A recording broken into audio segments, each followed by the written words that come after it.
Y'all, this might be one of my all-time favorite dogs that I've trained. This little lady here.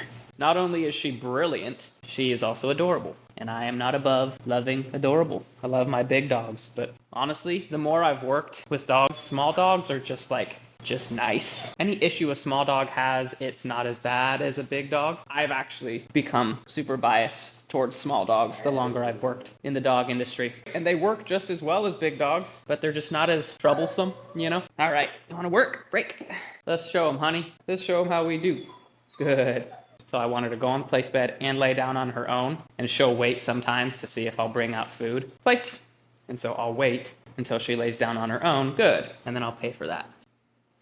Yeah, look at the prance. She's that dog that most dog trainers read about in their textbooks. If a dog trainer's never worked with a dog, but they've gone to dog training school and they've read and researched about how a dog should do things, they're reading about Honey. She did everything she should. She responded the way that she should to all of our cues. We gave her the appropriate repetition that should produce the result that we want, and she responded well to it. Things get difficult in dog training when the dog's not responding the way they should. And so you have to pivot and you have to change your tactics. With obedience, everything's very formal in the beginning. It's very structured. It's like a shift at work where we clock in, we punch in, and then we punch out. But as we get more conditioned to it, it becomes a little bit more casual, and we can start implementing it in moments where we haven't punched in for training. But in the beginning, before we really understand how to do anything, we make it a very structured start and end to, with the exception of manners, right? We still don't let them jump or bark or scream or do anything rude like that. But with these other duration behaviors like sit and place and down, it's very formal in the beginning.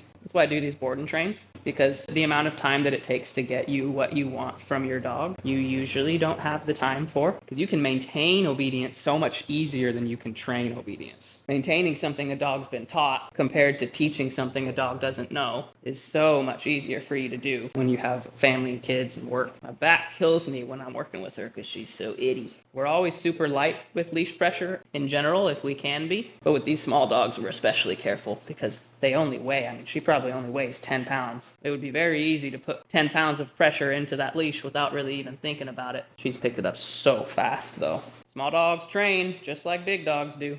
People don't think that. They make a lot of excuses for their tiny dogs as they just think they're different. You got that same brain in there that's just as capable, but usually with small dogs, we let them get away with a lot more because they're small. And so it's like more inconsequential what a small dog does than a big dog. Small dog jumping on you is kind of whatever. Big dog jumping on you is not whatever. Are we done?